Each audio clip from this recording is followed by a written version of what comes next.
So Harley Going Woke has you curious about Indian motorcycles. I've made a few videos about different Indian models, kind of like these right here. And recently I've been getting a lot of comments from you guys saying you're gonna sell your Harley, it's time to get an Indian, that you are no longer gonna buy any more Harley Davidson products. So today we're gonna take a look at the Indian lineup and see how it compares to Harleys. I'll tell you a few things about each model, how they compare to one another, and maybe some things that you did not know about Indian motorcycles. We're gonna start this video off with the smallest bike all the way to the biggest bike in the lineup. If you wanna see the baggers specifically, click on this time right here. This is the Indian Scout. Its closest competitor is going to be the Nightster, or what Harley really should have called the new Sportster. This bike is going to be your smaller entry level cruiser. It's small, it's nimble, it's quick, it's easy to handle for less experienced riders, or as a bar hopper for something to just move around if you have a second bike or a bigger bike and you just want something small to go to and from point A to point B. You can spec these things out as basic as no rider aids on the base model, which does not have cruise control, it doesn't have rider modes.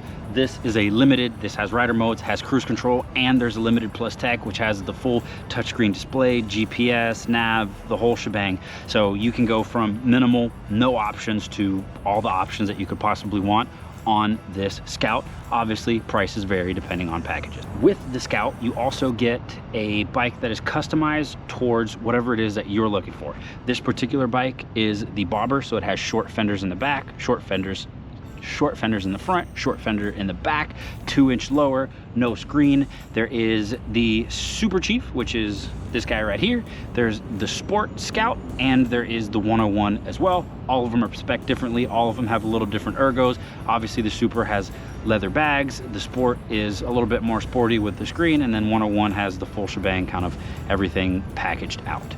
I've done a few videos on a couple different Scouts, on this bobber, on a 101, and a Super Scout. The links will be popping up here somewhere any second now. Maybe. There it is. So up next we have the Chief. This is going to be the closest to the Softail lineup. It is the small frame bike with the big engine.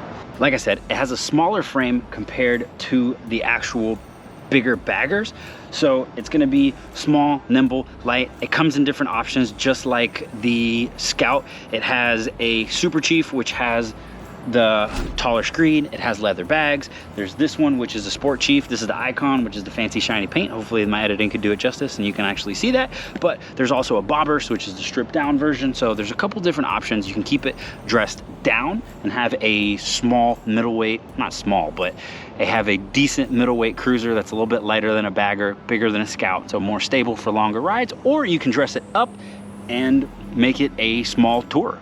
This bike particularly is going to be more stable for longer rides, comparatively speaking, to the Scout. But for individuals that are not fully committed to the bagger lifestyle and want a little bit bigger bike than the Scout, but it's still nice and stable. Depending on which option you get, this comes with the 116 or the 111. So you're looking at about 80 horsepower and 120 foot-pounds of torque on the 116, which is going to be most of them unless it's a standard or base model. I also have a full ride and review on this bike if you want to check it out right here. Also, if you want to see how this bike compares to the Scout, check out this video right here. And also, just like the Scout, the Chief is going to come with different tack options and electronic options based on the submodel. So it's a little bit more customizable than the bigger bikes. Now, we're getting into the big frame bikes. This is the Springfield. It's going to be the closest thing to a Road King when it comes to size and mannerisms. It is a dresser, a full bagger without a fairing in the front. On this bike, unlike the Chief and the Scout, there isn't as many options. You have your standard and you have your Dark Horse, and that's kind of about it. This comes in a 111 and a 116. Dark Horse is 116, blacked out, but obviously you don't get fairings, electronics, GPS, anything like that on this because it doesn't have the actual fairings. You just get bags. So once again, competitor to the Road King, no fairing, obviously put a screen up there, a little bit shorter rake, still has the bags, still has the comfort. So everything from the gas tank back is essentially the same as a Chieftain, except boom, that difference right there. Now let's get us a Chieftain.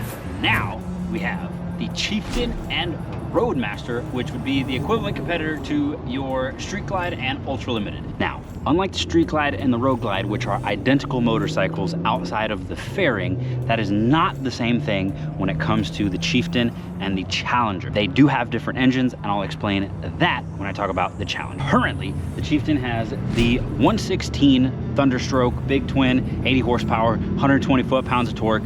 It is the standard Indian engine. That is their air-cooled, that's their big twin. They've been running it for forever. Rumor has it that in the next 25 model year, this bike is getting the motor that the Challenger has, which is the 108 Power Plus. That engine is a beast. And like I said, we'll talk about it when I talk about the Challenger. I fucking love that bike. Chieftain, these things have automatic adjustable windscreens. They move up and down. You have the full infotainment system with GPS, locking bags. It has basically all of the features that you have to pay for a CVO price to get from Harley Davidson. This bike has it as standard, and it doesn't cost as much. These bikes, and I say these bikes, so the Chieftain and the Challenger offer a little bit more plush of a ride, comparatively speaking, to what you get from most Harleys. They're gonna be a little bit stiffer ride. This is gonna be slightly softer.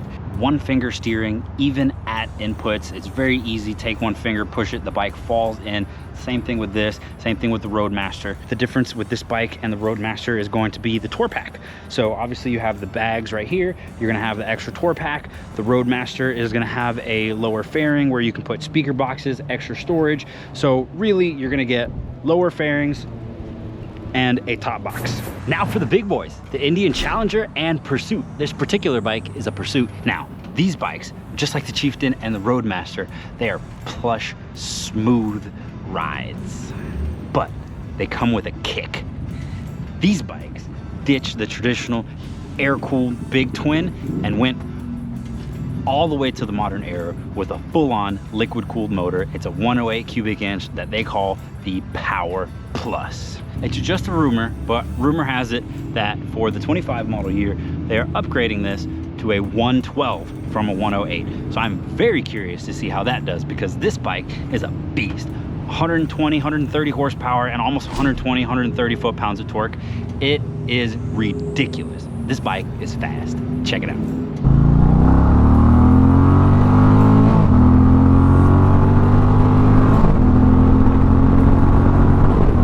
Again, this bike has no business being this fast.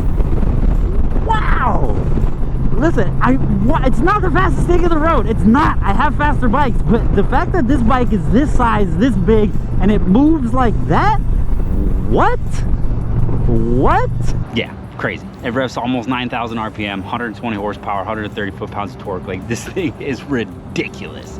It's a beast. And again, these come with locking bags, navigation screen, has the sound system. You can also upgrade it with their power band audio. So it does have a bass system and a 6-speaker system, or you can do 8 speakers if you want to as well. All of these are aftermarket upgrades. This thing is a serious beast. The first time I rode it, I was absolutely 100% impressed with what this thing can do. It is a beautiful machine and it runs very strong. You want to check out what I thought when I first rode it? Right there.